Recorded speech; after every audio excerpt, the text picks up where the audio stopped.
FM Mundo. Con el auspicio de Banco del Austro, nos renovamos por ti. Con Eguer llegó el momento de viajar. Programa de información apto para todo público. FM Mundo 98.1 presenta Notimundo a la carta. 60 minutos de información actualizada y entrevistas a profundidad. El mejor noticiero a la mitad de la jornada.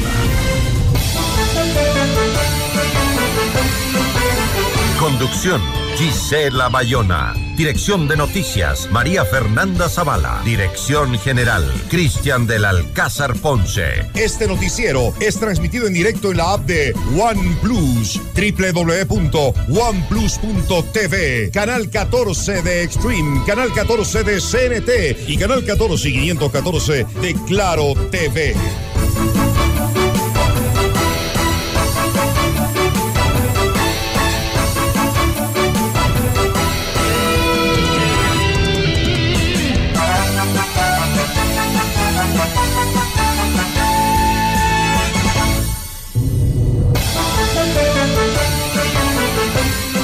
¿Qué tal? ¿Cómo están? Muy buenas tardes con todos. Gracias por acompañarnos con toda la información en Notimundo a la carta. Hoy en nuestras entrevistas vamos a conversar con Inti Quevedo, especialista en salud pública y experta en control de epidemias. Hablaremos sobre la alerta número 3 a la que pasó Guayaquil debido al incremento de los casos de contagios de COVID-19 con la variante Omicron.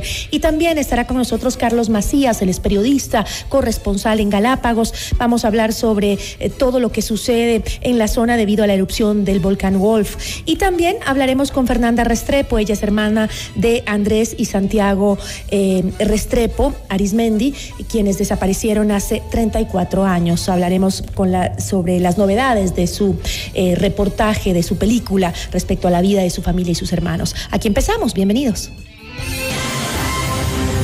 Titulares de Notimundo a la carta.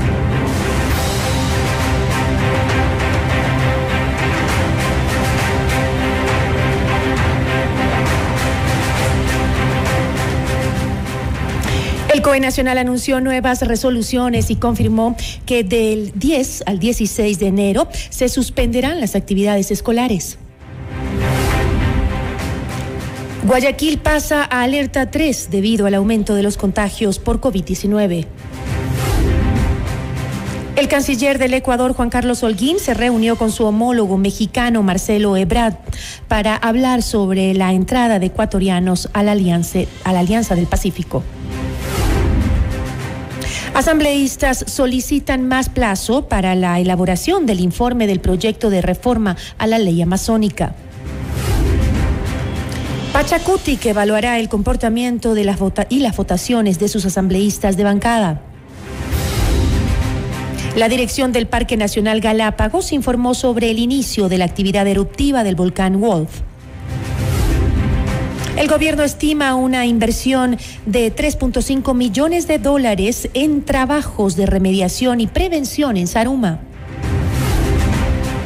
En lo internacional, México exigirá visa a venezolanos que quieran ingresar a su país.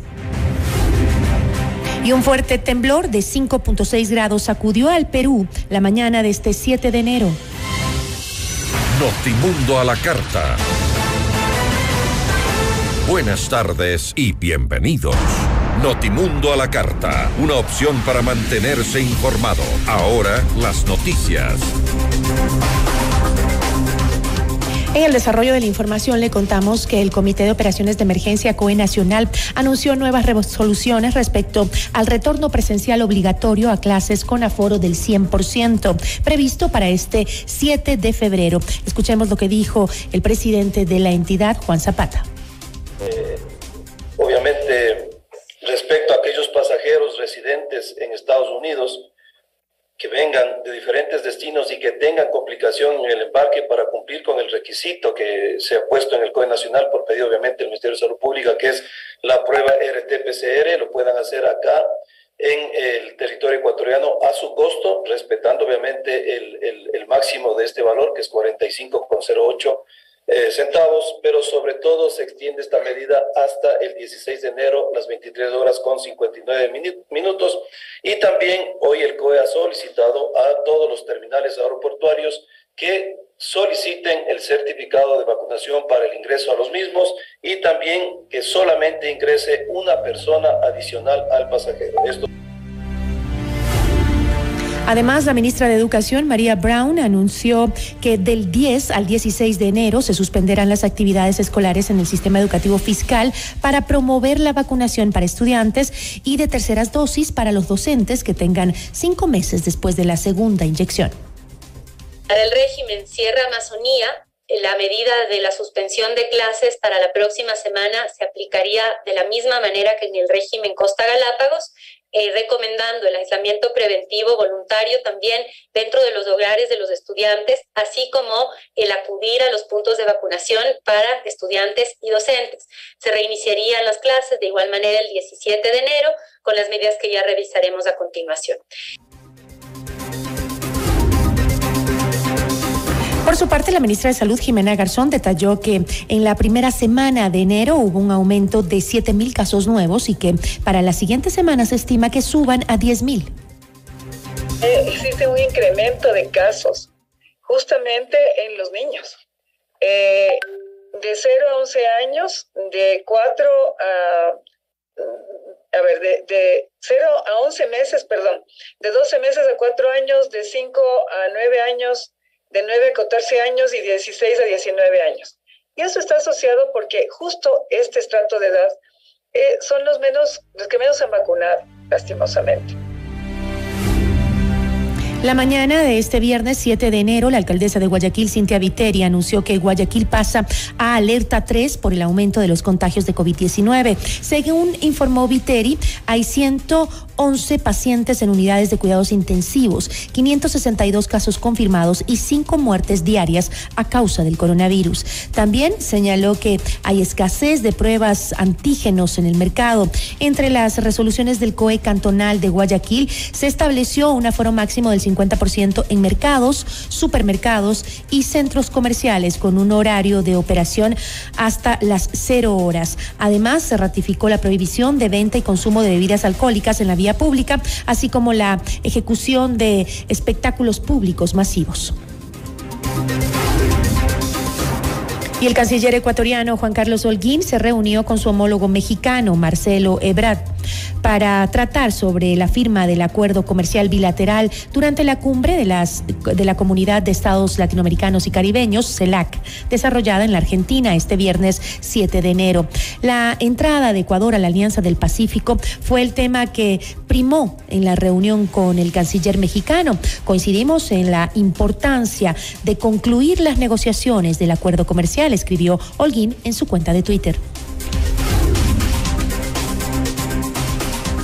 En Notimundo al Día, Ricardo Pozo, secretario de Movilidad del municipio de Quito, aseguró que la obligatoriedad del carnet de vacunación en el transporte urbano aún se discute entre las autoridades. Además, informó que se plantean medidas alternas para agilizar tiempos de abordaje y traslado. Escuchemos.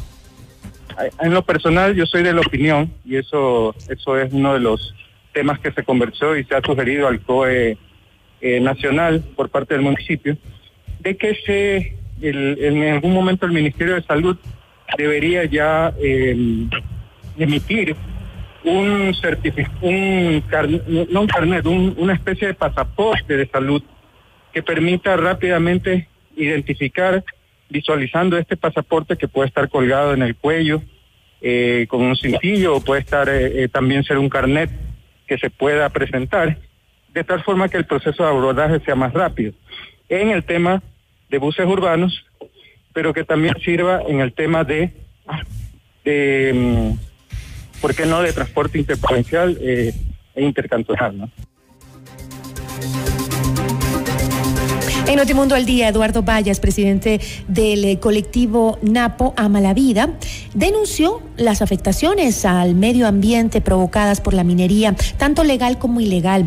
Vallas resaltó que pese a que el conflicto se denuncia de forma permanente desde hace más de 2 años, las autoridades de la provincia han hecho caso omiso a sus reclamos. Escuchemos.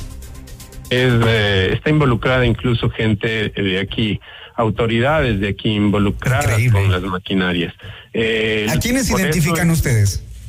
Nosotros hemos identificado, por ejemplo, a los mismos alcaldes de Carlos Julio Rosemena Tola y alcalde de Tena y alcalde de Archidona, porque ellos, siendo los, especialmente el de Tena y de Carlos Julio Rosemena Tola, siendo los que sus territorios, los que ellos administran, están siendo los más agredidos, no han hecho absolutamente nada, y sin embargo, en el silencio, ellos están constantemente involucrados con el tema de maquinarias aquí, ¿no? Sí. Es un negocio redondo el tema de las maquinarias aquí.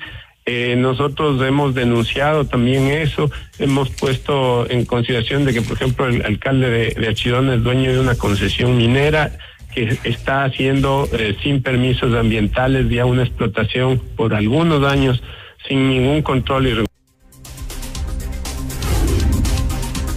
Los legisladores que representan a la región amazónica y quienes integran la Comisión de Biodiversidad de la Asamblea Nacional solicitaron más plazo para la presentación del informe para primer debate del proyecto de reforma y que justamente cambiaría el 94% de la ley para la planificación integral de la circunscripción territorial especial amazónica, en la que también se sugiere determinar a esta normativa como régimen especial.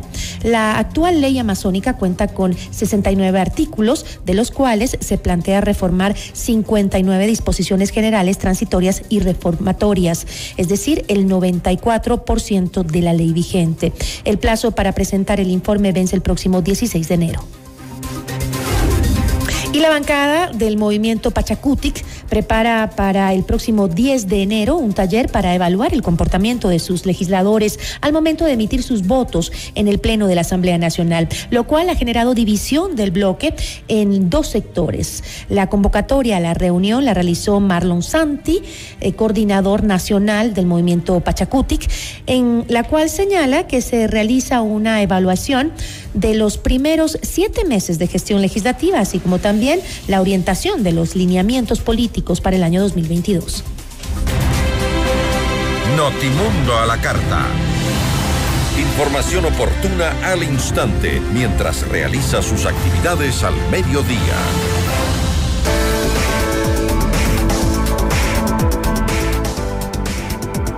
Llegó el momento de viajar con EcoAir. Vive la mejor experiencia a bordo y aprovecha las mejores tarifas a Quito, Guayaquil y Galápagos. Además, tu equipaje y selección de asiento es completamente gratis. Reserva ya en www.ecoair.com.es o llama al 1-800-EcoAir a nivel nacional.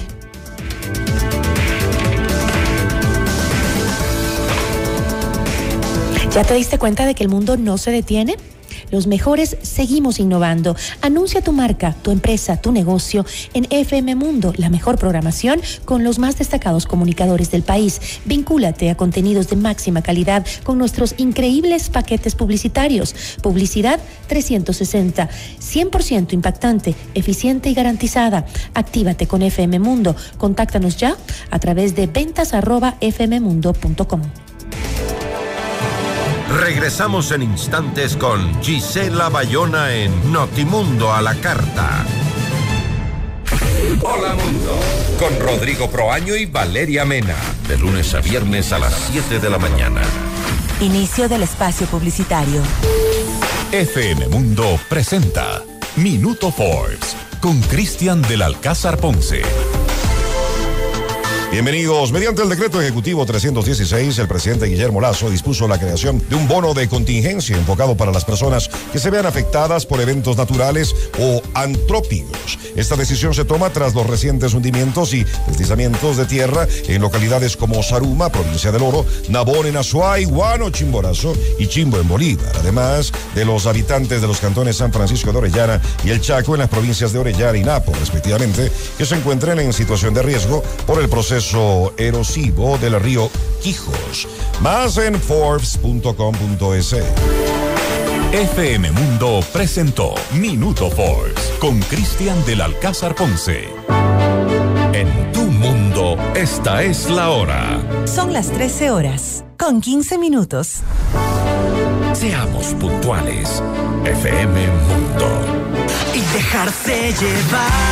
Con Ecuer llegó el momento de viajar. La mitad del mundo y la perla del Pacífico nunca estuvieron tan cerca. Quito o Guayaquil, ida y vuelta por tan solo $111. O deja que tus sueños cojan pista y aterricen en las Islas Encantadas, Galápagos por $229. Compra en www.ecuer.com.es o llama a 1-800-ECUER a nivel nacional. Porque la vida comienza aquí y ahora. Precios incluyen impuestos y aplica restricciones. En Banco del Austro sabemos que estás hecho del esfuerzo por tus metas y por los tuyos. Sabemos que eres de la profesión que define tu futuro, del nuevo negocio y del hogar para empezar tus sueños. Detrás de cada persona hay una historia que a través del tiempo lo ha llevado a ser quien es hoy. Por eso, en Banco del Austro celebramos nuestro origen y el de cada uno de nuestros clientes, respaldando sus metas y su futuro. Estamos juntos desde el inicio, creciendo contigo. Banco del Austro, nos renovamos por ti.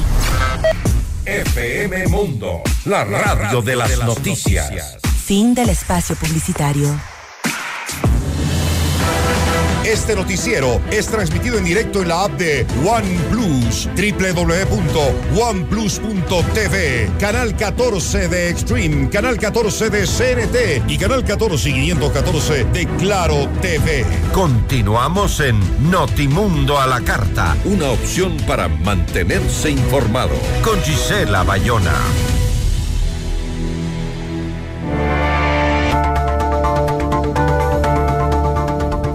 Después de que en Guayaquil se registrara un aumento diario de 562 contagios de COVID-19, la alcaldesa Cynthia Viteri anunció que el puerto principal cambia a alerta epidemiológica número 3. ¿Se están tomando estas medidas a tiempo? La entrevista a la carta, en diálogo directo con los protagonistas de los hechos. Nos acompaña a esta hora Inti Quevedo, especialista en salud pública y experta en control de epidemias. ¿Cómo está, doctora? Muy buenas tardes. Buenas tardes, mucho gusto. Considerando, doctora, que las últimas semanas del 2021 pues se esperaban movilizaciones masivas debido a los festejos por Navidad y fin de año, ¿cree usted que esta declaratoria de la alcaldesa de Guayaquil, Cynthia Viteri, se está tomando a tiempo? Bueno, creo que no solamente la declaratoria de la alcaldesa, creo que también la información que se comparte o que se debió, digamos, haber compartido, porque tenemos un aumento sostenido de casos no solamente desde diciembre. Los meses anteriores ha habido un aumento, obviamente no tan grande como fue diciembre, pero ya los casos venían aumentando desde noviembre, ¿no? Entonces, estos son los datos que posiblemente no se monitorearon correctamente, e incluso fuimos a los feriados, tanto de Navidad como de fin de año, sin saber, por ejemplo, la positividad, es decir, el número de pruebas positivas que se tenían con las pruebas tomadas, porque esto es un indicador efectivamente de aumento de casos de la epidemia, ¿no? Entonces, sin embargo, creo que la decisión que toma la alcaldesa de Guayaquil es correcta. Es correcta, pero tardía, entonces. Podría ser, sí, pero ¿quién tiene que entregarle la información, digamos? ¿Quién tiene que suministrar esta información y hacer el análisis epidemiológico de la información? Yo no sé si los municipios tienen esa competencia o la capacidad de hacerlo. Para eso, digamos, debería estar también la autoridad sanitaria facilitando los escenarios epidemiológicos para tomar esa decisión. La decisión es correcta y más bien, digamos, hay que ver cómo también se movilizan recursos, cómo las instituciones también, porque estamos hablando de una saturación de servicios, de un porcentaje de ocupación mayor al 80% de camas. Entonces, ahí hay que actuar rápidamente. Y, por ejemplo, la expansión de las camas no es competencia de la alcaldesa. La alcaldesa no puede ampliar camas en los hospitales públicos o privados, puede dar facilidades. Pero entonces, doctora, si es que no hay una coordinación entre las autoridades de control sanitaria, digamos, del Ministerio de Salud Pública con la alcaldía de Guayaquil, es decir, las cifras oficiales no estarían representando la verdadera situación de la ciudad. Lo que creemos creemos muchos profesionales es que no se están analizando correctamente las cifras y los datos, y no se están con ese análisis tomando las decisiones. Creo que este aumento de casos, digamos, no es de un momento para otro, los casos venían subiendo, y más bien ahí lo que ha fallado es la detección oportuna, la vigilancia, la sensibilidad de los sistemas de vigilancia. Algunos expertos, doctora, creen que más que no se estaba tomando la decisión a tiempo porque no se tenía el sustento científico de las cifras reales, que más bien es que se priorizó el comercio y la economía antes que la salud. Ahí ya yo no le podría contestar eso, finalmente si esa fue o no fue la decisión, eso más bien habría que preguntarle a las autoridades, pero lo que sí le puedo decir es que si usted no difunde las cifras a tiempo, si usted el jueves, antes de irse al feriado de fin de año, ese jueves 30 me parece, 30 de diciembre, usted debía haber comunicado a la ciudadanía, miren, la positividad está así, el número de contagios está así, por favor suspendan las reuniones que hay que suspender, tomar medidas, y de esa manera también las personas podrían cuidarse. Y por otro lado, a la vez que hago este anuncio y comparto esta información, el día lunes o todo ese feriado, trabajar para expandir pruebas, tener puntos de pruebas masivamente, ampliar camas, porque sabíamos lo que veníamos, ¿no? Recién el día lunes, digamos, el 3 de enero, enterarnos que sí, que hay un aumento de casos y que el día siguiente, martes, se va a disminuir los aforos en todo el país, sino estar preparados para lo que se venía. Ahora, doctora, ¿cuáles son las implicaciones de este nivel 3 de la alerta epidemiológica? Bueno, como también lo dice la misma resolución del Consejo Cantonal de Guayaquil, hay una restricción en aforos, hay una restricción en aforos de centros comerciales, se limita acceso a playas y balnearios, y supongo yo que también el Consejo Cantonal pedirá de alguna manera a las autoridades del gobierno central también estado de excepción, declaratoria de estado de excepción y otras medidas más. Están solicitando también al Ministerio de Trabajo que se disponga la no presentación de la prueba COVID-19 en caso de presentar síntomas, porque hemos visto en Guayaquil que han habido incluso forcejeos en centros de salud precisamente por esta obligación de canjear una prueba o un certificado privado con el certificado del IES, y esto han habido problemas, ¿no? Entonces tiene que facilitarse todo eso, tiene que aumentar las pruebas en Guayaquil. Eso, por ejemplo, es como que un poco es algo que se toman medidas sin coordinación entre las diferentes instituciones que tienen que trabajar en conjunto para justamente evitar los contagios. Lo que usted decía, ese certificado que hicieron ahora que se pida en el IES de manera presencial, iba gente positivo de COVID-19 con su examen positivo a que le validen, por ejemplo, para poder faltar al trabajo, lo que es un completo absurdo. Entonces, como que no hay una coordinación entre las decisiones que se toman para justamente validar o poder ratificar que una persona sí está enferma de COVID y que es válido para que el IES le pague los días que tiene que quedarse en cama. Es un absurdo que hagan veíamos filas eternas, larguísimas en Guayaquil, con gente que tenía su certificado de positivo y que debería estar en la casa encerrado. Así es. Y ahí solamente una precisión, estimada Gisela, es que esta medida no rige de ahora. Esto es una medida que tenemos 2 años de pandemia y lamentablemente esto está en los reglamentos del IES. Claro, son reglamentos antes de la pandemia, por antes del COVID. Y esto es lo que en 2 años, lamentablemente, no se ha adecuado, no se ha mejorado, no se han hecho canales de manera en línea, por ejemplo. Todos los médicos tienen registrado su título y están habilitados en el ACES, en la Agencia de Calidad. Ahí, si yo tengo la base de datos de los médicos, ahí mismo, en esa misma base de datos, yo debería subir mi certificado y automáticamente el IES debería validarlo. No necesita el usuario llevarlo. Hay alternativas para hacer tomar una decisión más práctica y menos riesgosa, ¿no? Ahora, doctora, se nos acaba el tiempo, pero sí me gustaría preguntarle si realmente estas medidas que se han tomado con la alerta 3 a la que subió Guayaquil son realmente las más más efectivas. Y lo digo así porque en el pasado 27 de diciembre, pues Guayaquil pasó al nivel 2 de la alerta y también se pusieron algunas medidas, como el aforo al 50% en los establecimientos de atención al público, un horario hasta las 0 horas, restricciones de operaciones de bares, discotecas y demás. Ahora, estas nuevas medidas que se toman para determinar la alerta número 3, ¿son suficientes o es que vamos a venir dentro de un mes a decir de nuevo, no fueron suficientes? Ahí, lo que usted mencionaba, la coordinación entre autoridades. El municipio, los municipios tienen ciertas competencias, es decir, limitar, por ejemplo, la movilidad dentro de la ciudad sí es una competencia del municipio, y creo que ahí la alcaldesa y el Consejo Cantonal de Guayaquil se está quedando corto. Habría que limitar aún más esa movilidad, habría que poner horarios de movilidad, porque la situación ya es preocupante, pero la otra parte, que es la de los servicios de salud, la extensión, el reforzamiento, cuántos médicos y enfermeras más se van a contratar, cuántas camas más se van a ampliar, eso le toca, digamos, a la autoridad sanitaria, y deberíamos estar viendo a estas dos instituciones trabajar en conjunto en decir, vamos a limitar de esta manera la movilidad y de esta manera vamos a ampliar los servicios para no llegar al colapso. O sea, Guayaquil ya lo vivió. Ya vivió las consecuencias de sus errores. Y fueron espantosas. Así es, y no podemos volver a eso. Doctora, le agradecemos muchísimo por habernos acompañado. Muchas gracias a Notimundo por la invitación.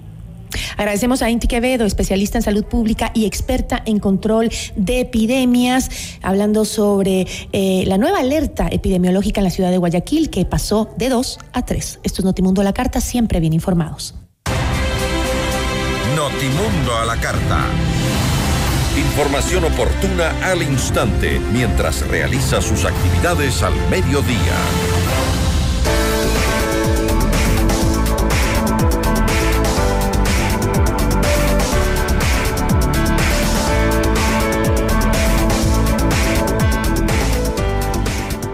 Llegó el momento de viajar con EcoAir. Vive la mejor experiencia a bordo y aprovecha las mejores tarifas a Quito, Guayaquil y Galápagos. Además, tu equipaje y también la selección del asiento es completamente gratis. Reserva en www.ecoair.com.es o llama al 1-800 EcoAir a nivel nacional.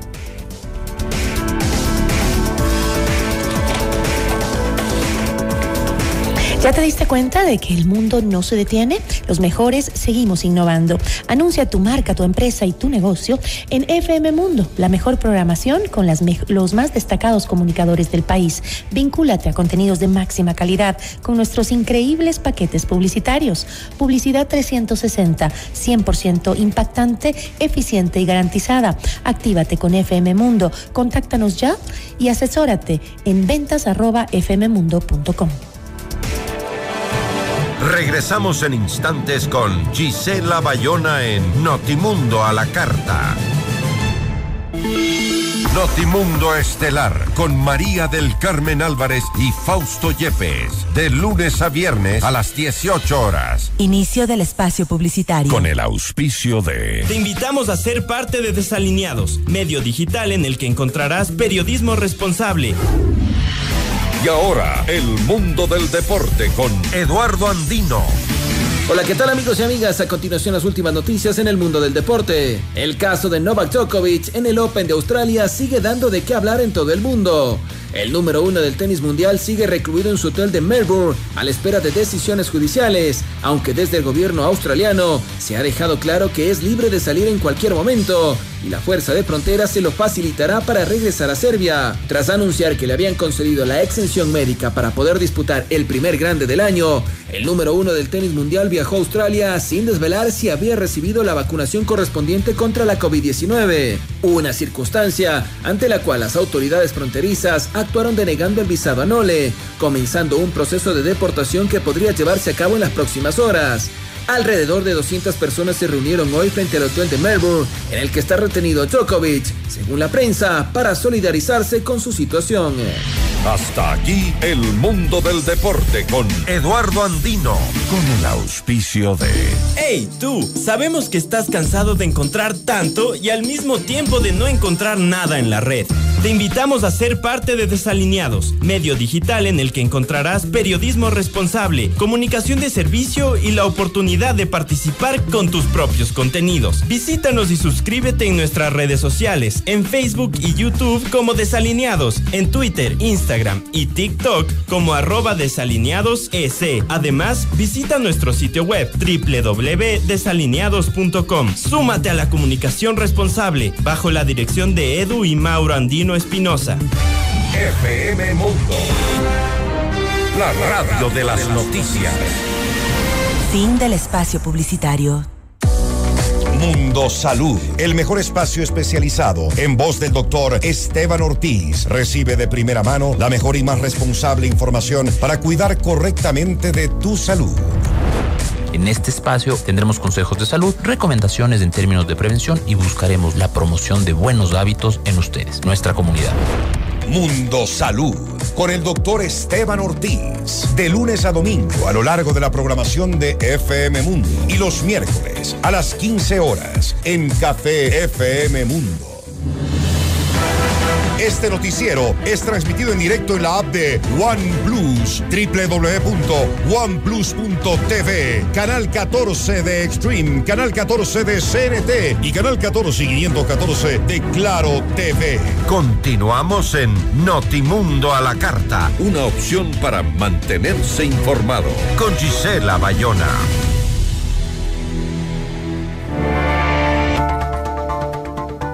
El volcán Wolf, ubicado en la isla Isabela del archipiélago Galápagos, entró en erupción desde la noche del jueves.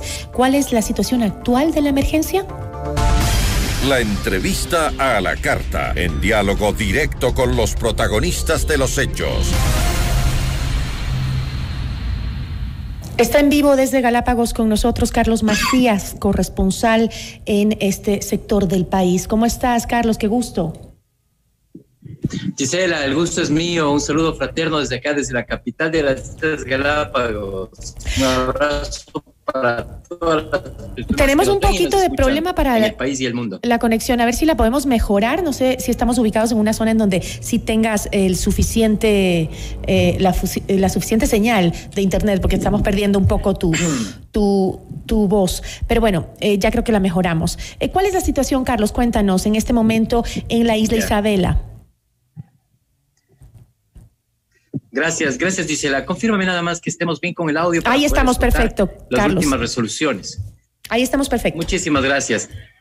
Así es, en efecto, justamente como tú lo decías, a la madrugada de hoy, a la medianoche de Galápagos, en realidad, el Parque Nacional Galápagos anunció el inicio de una erupción del volcán Wolf, que se encuentra en la parte norte de la isla Isabela, es decir, en la isla más lejana del continente ecuatoriano. El último reporte que ha realizado el Parque Nacional Galápagos, del Instituto Geofísico también, data de que no existe ninguna afectación a los seres humanos en Galápagos, ya que el volcán se encuentra ubicado en la parte norte de la isla Isabela también, y la parte, digamos que Puerto Villamil, donde viven alrededor de 3.500 habitantes, no sería afectado. Ahí estamos viendo justo imágenes. Anunciado que Estábamos viendo justo imágenes del volcán, como tú dices, como lo explicas claramente, pues ahí se evidencia que en los alrededores no hay población, pero sí hay preocupación del sector científico, sin embargo, por el tema de las especies que son únicas en la zona, como es el tema de las iguanas rosadas, ¿no?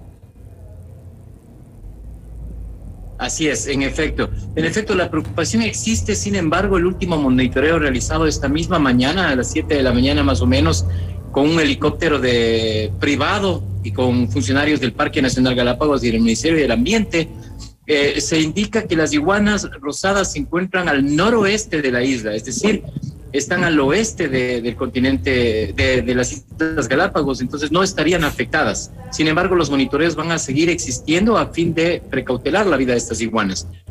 Ha ratificado el Parque Nacional Galápagos que hasta el momento no existe ningún tipo de probabilidad de que estas iguanas sean afectadas, y tampoco la vida humana ni tampoco la vida de los animales, ya que los vientos inclusive están ayudando muchísimo. Los vientos están yendo para el norte del continente, es decir, hacia más o menos la isla de Cocos, hacia el continente. Entonces eso ayuda para que si las nubes contienen ceniza, esas cenizas vayan hacia allá y no afecten a ninguna de las islas pobladas del archipiélago. Y en efecto, lo único que les está preocupando al mundo del ambiente ahorita exactamente es hacer un monitoreo completo de los flancos del volcán, es decir, por dónde está bajando la lava. Porque si llega a una parte de la costa la lava, entonces ahí sí habría algún tipo de afectación a la vida animal de las costas de la isla Isabela, pero sin embargo de eso siguen los monitoreos para poder evidenciar si es que existe o no la probabilidad de efectos sobre la naturaleza en esta zona. No es la primera vez que tenemos efectos naturales de este tema, como lo estamos viendo en las imágenes que son cortesía de los bomberos que hicieron, como tú decías, un sobrevuelo por la zona. También pasó, me parece, una erupción en 2015, ¿no es así? ¿Cuáles fueron los efectos o el balance que dejó esa erupción? Sí, en efecto, la isla Isabela, como todos sabemos, la isla Isabela está muy cerca del punto caliente del mundo, ¿no es cierto?, de las Islas Galápagos, es de donde existen más erupciones subacuáticas. Y esta isla también, por ser una de las islas nuevas, tiene la mayor cantidad de volcanes no tan altos. El más alto es Wolf, exactamente que tiene 1000 alturas. Entonces, evidentemente esta zona es de mucho movimiento volcánico, a tal punto de que se ha desarrollado inclusive turismo volcánico en esta zona, ¿cierto? Podemos llegar a Sierra Negra, que se puede llegar a la boca del volcán y ver la erupción volcánica que es permanente. Se puede llegar a un lugar donde hay las minas de azufre, que son también lugares permanentes de erupción. Entonces, ¿Volcán Sierra Negra es el que puedes caminar por el cráter? Así es, así es. Este es el cráter más grande que existe en las Islas Galápagos. Te miento si te digo el tamaño del cráter, pero es una cosa extremadamente grande, súper grande, que es casi imposible darse la vuelta al cráter. O sea, es súper grande. Sin embargo, existen puntos de turismo donde uno puede acceder exactamente al filo del cráter para conocer y ver cómo sigue erupcionando de manera permanente este volcán. ¿Y qué pasa con el Wolf? Turístico, además. Claro, conozco esa zona y sé que es muy apetecida por los turistas, sobre todo por aquellos que les encanta este tipo de turismo de mucha naturaleza, ¿no? Pero, ¿qué pasa con lo que sucede ahora en el Wolf? Con esas imágenes que, si bien en cierta forma dan un poco de miedo, también son espectaculares, ¿no? Y hay mucha gente que le llama muchísimo la atención, y eso también puede volverse un atractivo turístico. Así es. Así es. El volcán Wolf, un poco para entender, los dos volcanes más grandes que están al norte son de bastante o de difícil acceso en realidad. No, son súper complicados, es por eso es que los monitoreos se los hace desde el mar y se los hace desde el aire. Es casi imposible llegar por tierra a estos volcanes. Guardaparques sí lo han hecho, sí han llegado, sin embargo, por protección es imposible hacer esta actividad. Entonces, la actividad turística que de alguna manera se ha pensado en este tipo de actividades es desde el océano. Llegar muy cerca al océano, las costas de la parte norte de la isla, y poder visibilizar, sobre todo en la noche, la actividad volcánica que, como vemos en las fotografías y en los videos de la madrugada, se puede ver la actividad volcánica de color anaranjado, de color rojo profundo, que es lo que llama mucho la atención al turismo y en efecto a los científicos, ¿no? Porque van incrementándose el número de científicos para seguir investigando este crecimiento de las Islas Galápagos. Ahora, Carlos, para terminar, el ministro de Ambiente, Gustavo Manrique, dijo que el equipo de la Dirección de Parque Nacional Galápagos está ya evaluando la situación para monitorear este proceso natural del archipiélago. ¿Ha dado ya el ministro de Ambiente algún tipo de balance acerca de la situación silvestre, sobre todo tras la erupción? Lastimosamente no, Gisela y amigos. En realidad, hace pocos minutos acaba de terminar una reunión del COE provincial del archipiélago de Galápagos, en donde se conoció un poco los avances de las actividades que realizan las instituciones que están a cargo sobre todo de ese tema. El Parque Nacional Galápagos lo que ha dicho es que tiene algunas limitaciones económicas y tecnológicas para poder hacer un operativo o un control mucho más eficiente, que depende muchísimo de instituciones como el Instituto Geofísico, como la Secretaría Nacional de Riesgos y otras instituciones que están alrededor de estos temas, para poder hacer ese tipo de actividades. Ahora, dentro de sus posibilidades con embarcaciones, ellos van a acercarse lo más posible hacia la costa, para desde la costa poder visibilizar o ver qué es lo que está sucediendo, si es que el magma está llegando a la costa o no está llegando a la costa. Y están pidiendo también ayuda nuevamente a las instituciones privadas para que se les preste un helicóptero privado y poder hacer un sobrevuelo sobre el tema. Yo te agradezco muchísimo, Carlos, por toda esta información y esperemos que la situación se mantenga como está hasta ahora, con total tranquilidad y más bien en convertirse en un riesgo para Galápagos, que se convierta en lo que conversábamos, ¿no? Un tema atractivo para el turismo e interesante para los científicos. Una buena tarde para ti. Gracias, Gisela. Un abrazo grandote desde Galápagos. Saludos. Igual, Carlos, un feliz año también. Agradecemos a Carlos Macías, periodista, corresponsal de Galápagos. Notimundo a la carta, una opción para mantenerse informado. Ahora las noticias.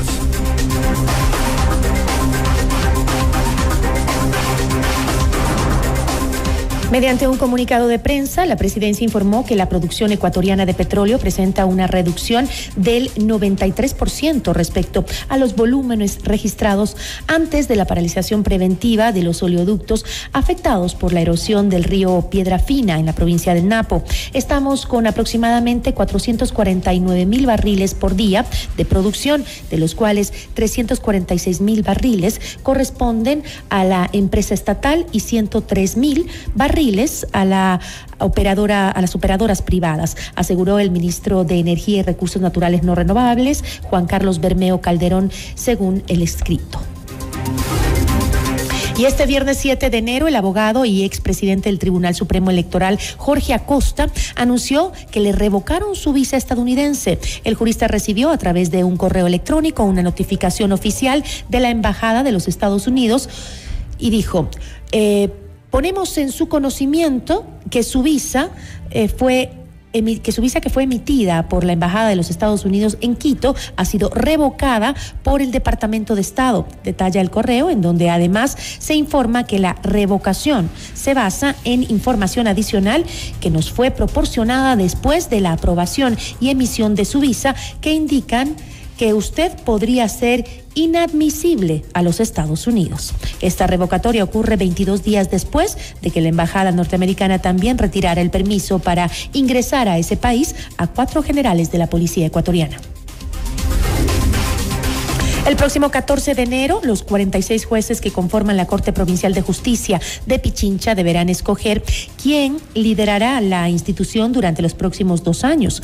Oscar Chamorro, Dilsa Muñoz y Gustavo Osejo son los nombres de los jueces que pretenden reemplazar a Vladimir Jaya en la presidencia de esta institución. Jaya fue posesionado como presidente de la Corte de Pichincha el 10 de enero de 2020, por lo que según la norma vigente, un juez debe ser escogido para reemplazarlo dentro de la primera quincena del año. Pablo Baguerra fue quien antecedió a Jaya en la presidencia de la Corte de Justicia de Pichincha. La Fiscalía General del Estado informó que en la unidad judicial Albán Borja se reinstaló la audiencia de juicio contra 6 procesados por el asesinato del presentador de televisión Efraín Ruales. La Fiscalía tiene previsto concluir hoy con la presentación de las pruebas. El pasado 26 de noviembre inició la audiencia de juzgamiento con la exposición de los alegatos iniciales de las partes procesales. Si los presuntos acusados son hallados culpables, pueden enfrentar una condena de entre 22 y 26 años. Y además de 34 años si reciben sentencia agravada. En Notimundo Estelar, Javier Vera, viceministro de Minas, detalló que los trabajos que se realizan frente a la emergencia en Zaruma costarían alrededor de $3.5 millones. Sin embargo, mencionó que aún están cuantificando el tamaño de las cavernas sobre las cuales tendría que invertirse el trabajo. Vamos a hacer un trabajo en lo que es remediación, vamos a estabilizar el socavón y vamos a inyectar las cavernas y las galerías que tienen la zona de influencia de la calle Colón con la calle Castro. Eso aproximadamente son como 100 metros, pero todo el trabajo de estabilizar para poder prevenir, como dijo el presidente, no solamente vamos a remediar, sino también a prevenir los posibles problemas que vengan a futuro, porque hay estudios y hay mapas del riesgo, que es muy probable que ciertas zonas también puedan ocurrir socavones. Entonces, en el primer tema, lo que usted menciona, aproximadamente el presupuesto anda en 3.5 millones. Es un valor estimado porque todavía estamos cuantificando los tamaños de las cavernas. Notimundo a la carta. 60 minutos de noticias actualizadas. Conducción Gisela Bayona.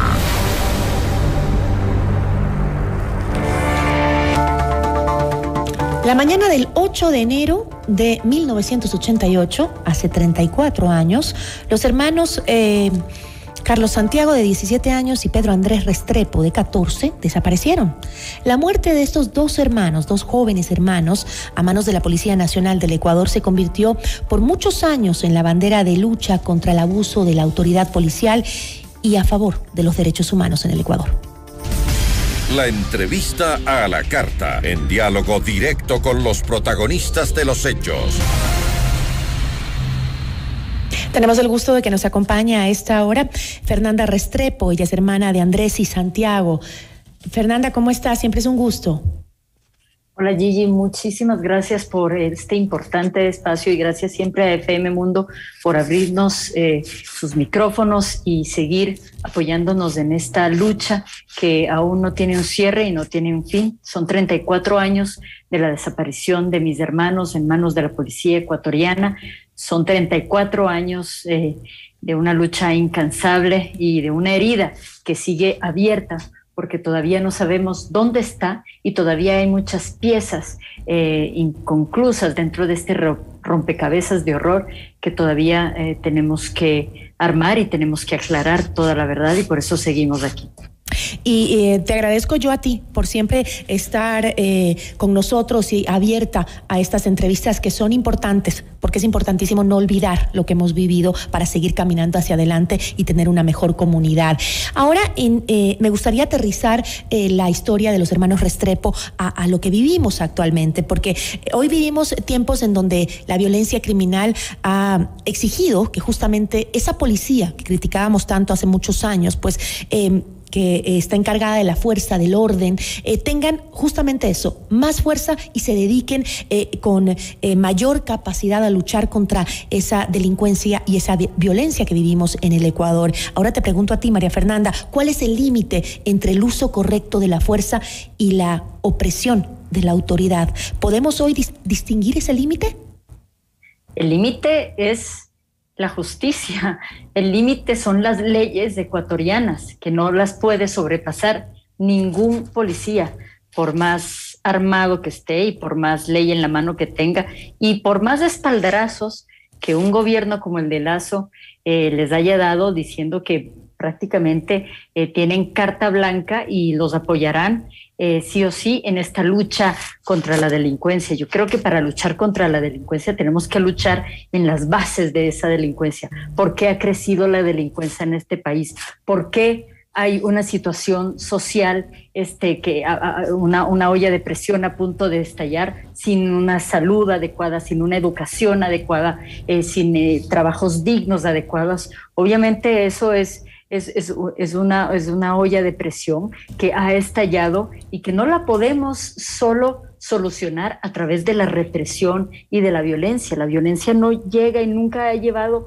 a nada bueno. Entonces, esa policía que está armada y que les han dado esta carta blanca para actuar contra la delincuencia también tiene que saber que tiene un límite, que existen las leyes, que existen los juicios y que existe, digamos, otra manera de solucionar que no sea la violencia y la muerte per se, y que tienen que enfrentarse también en un tribunal de justicia ordinaria y no en un fuero policial. ¿Te preocupa ese espaldarazo que le dio el Estado, que le dio el presidente Guillermo Lasso a la institución policial, a los policías, para que puedan hacer con mayor, diría yo, con mayor seguridad su trabajo? Me preocupa mucho porque en nombre de este apoyo, pues lo que digo, da carta blanca a una impunidad, ¿sí? Digamos, la policía como tal, estos personajes que van armados no tienen, y nos ha constado, Gigi, que no tienen la educación y la preparación suficiente en sus vidas, muchos de ellos para enfrentarse a situaciones así, ni la preparación ni la formación.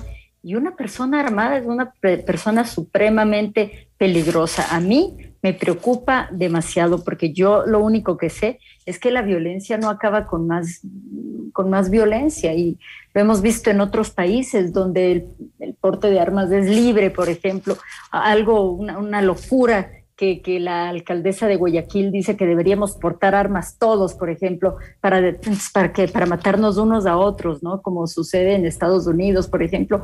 Yo veo que eso no es la solución. Obviamente tienen que hacer su trabajo y respaldar a la ciudadanía, pero digamos que con no control, sea la violencia con responsabilidad. el primer recurso, ¿no? Ahora, Fernanda, definitivamente la historia de los hermanos Restrepo es parte de la historia del Ecuador, ¿no? Han pasado 34 años, sin embargo, todavía es un tema que se analiza, que se estudia, que los jóvenes quieren conocer a través del documental que tú realizaste sobre la vida de tu familia, que por cierto es muy bonito, y quienes no lo hayan visto les recomiendo que lo vean, porque es parte importante de la historia de este país, parte importante no solo de quienes crecimos en esa época, sino también de los que vienen a futuro, ¿no? De esa lucha que tenemos que emprender todos por los derechos de los ecuatorianos.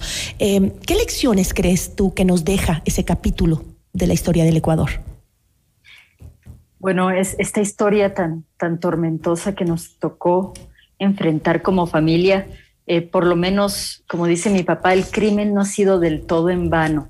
Y por ese sacrificio de esos dos niños, las lecciones, o la lección más grande que tuvo el Ecuador, es de saber empuñar esa bandera de la lucha contra los atropellos a todos sus derechos en general. La gente aprendió a hablar, a perder el miedo, a dejar el silencio, a dejar la resignación, una resignación a la que estamos tan acostumbrados, creo yo, en nuestra idiosincrasia ecuatoriana, a dejar todo en manos de Dios, o porque pues la vida lo quiso así. Y creo que mucha gente aprendió más bien el camino de la lucha, de enfrentar estas batallas hasta el final, de reclamar y exigir justicia y de no tener miedo finalmente. Entonces son lecciones muy, muy fuertes.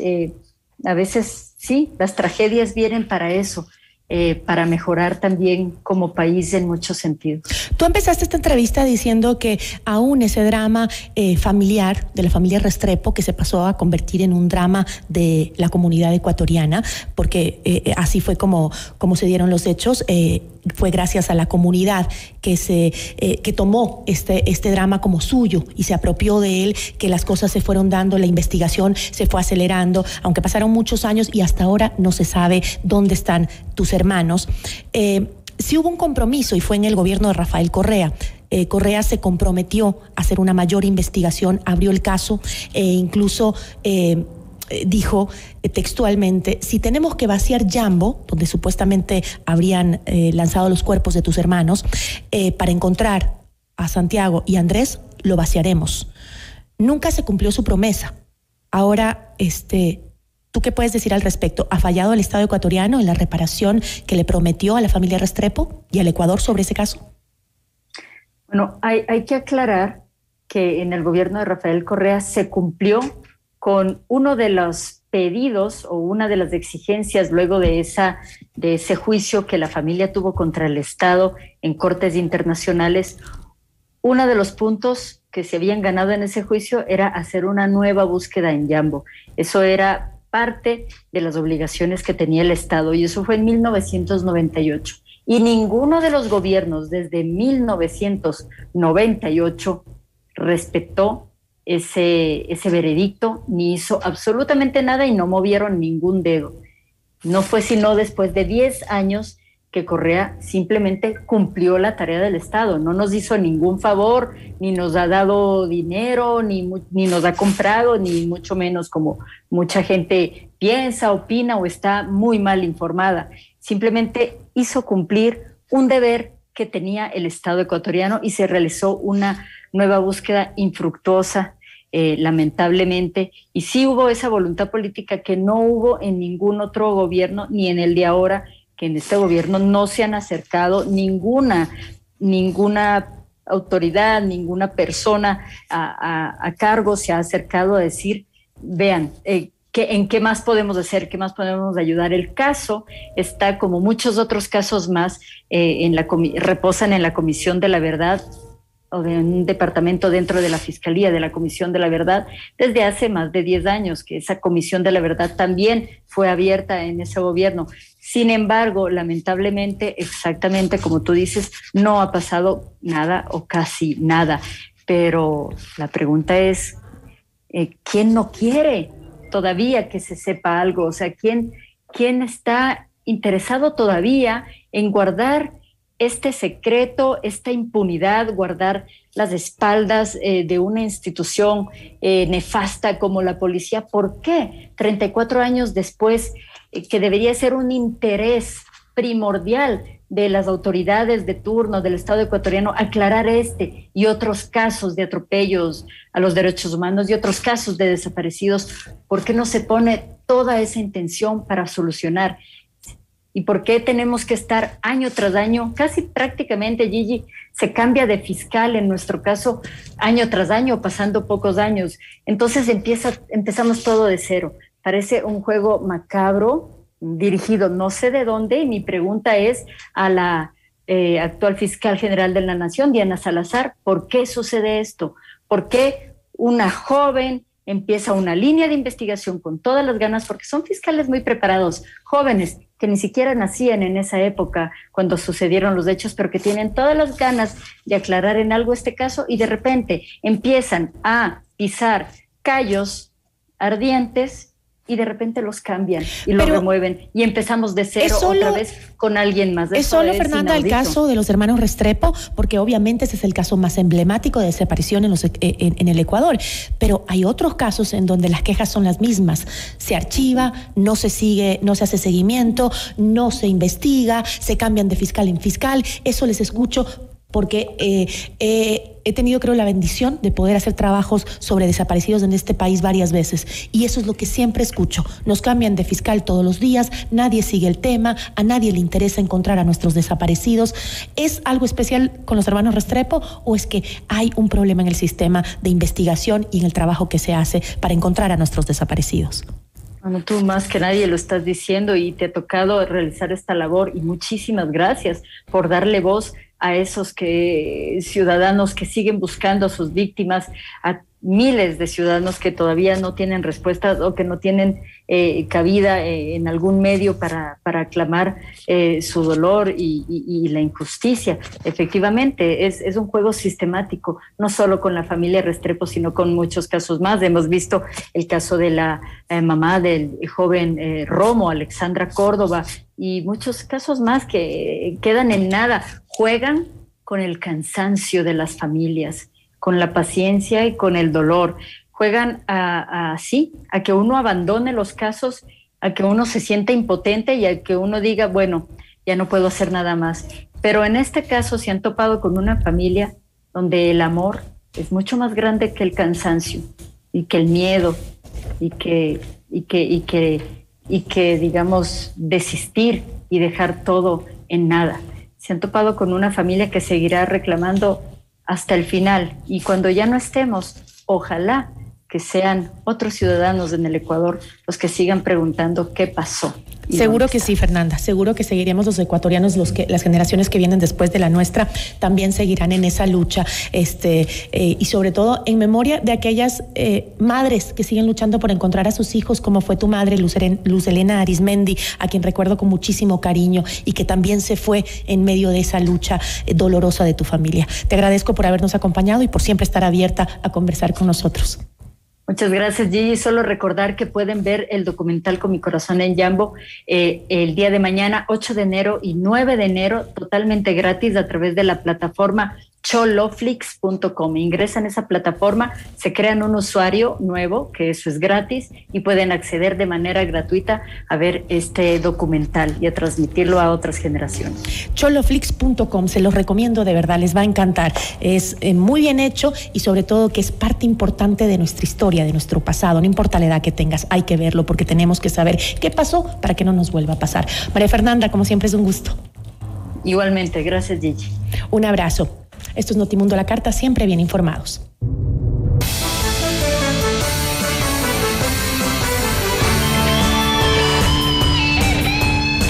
Vamos con algo de información internacional. Antes de despedirnos, la Secretaría de Gobernación de México anunció que este país exigirá que los ciudadanos venezolanos soliciten una visa para poder ingresar a territorio mexicano. Este nuevo requisito, que entrará en efecto dentro de 15 días, venía siendo anunciado por el gobierno desde hace ya algunas semanas, con la finalidad de poner un freno al tráfico de migrantes a través de este país hacia los Estados Unidos. Y el Instituto Oceanográfico de la Armada de Ecuador, INOCAR, informó la mañana de este viernes 7 de enero que se descartan condiciones que generen un tsunami luego del sismo registrado en Tocache Nuevo, San Martín, en Perú. El movimiento telúrico de 5.6 grados en escala de Richter se produjo a las 5:27 de la mañana y tuvo su epicentro a 19 kilómetros al noreste del centro de esta ciudad, según informó el Instituto Geofísico del Perú. Con esta información nos despedimos. Una buena tarde para todos. Yo soy Gisela Bayona y si usted quiere mantenerse bien informado, síganos en nuestras redes sociales. Somos FM Mundo.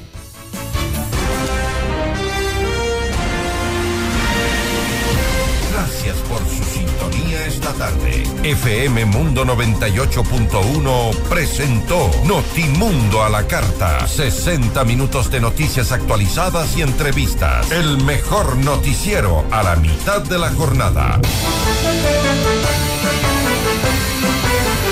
Conducción, Gisela Bayona. Ingeniería de sonido, Mauro Olivo. Producción FM Mundo Live, Javier Merino. Dirección de arte, Laili Quinteros. Coordinación y redacción, Fernanda Utreras. Redacción y redes sociales, José Martín Muñoz.